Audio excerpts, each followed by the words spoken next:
ಕಾರ್ಯಕ್ರಮಗಳನ್ನ ಮಾಡ್ತಾ ಇದ್ದಾರೆ.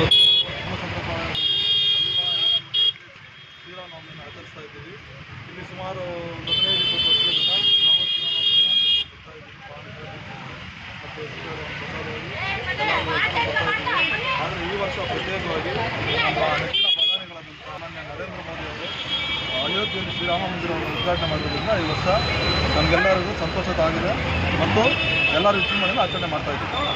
ಮತ್ತು ಈ ಚುನಾವಣೆ ಹಿನ್ನೆಲೆಯಲ್ಲಿ ಯಾವ ರೀತಿಯಾದಂಥ ರಾಮನವಮಿಗೆ ಒಂದು ಕಳೆ ಬಂದಿದೆ ಅಥವಾ ಫುಲ್ ಇದೆಯಾ?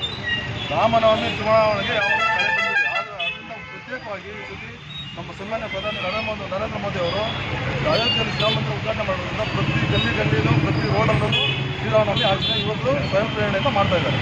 ಅಲ್ಲಿ ಅಯೋಧ್ಯೆಯಲ್ಲಿ ಸೂರ್ಯ ತಿಲಕ ಅಂತ ಮಾಡ್ತಾ ಇದ್ದಾರೆ. ಇಲ್ಲಿ ಏನಾದರೂ ಮಾಡ್ತಾ ಇದ್ದೀರಾ? ಇಲ್ಲ, ನಾವು ಪ್ರತಿ ವರ್ಷದ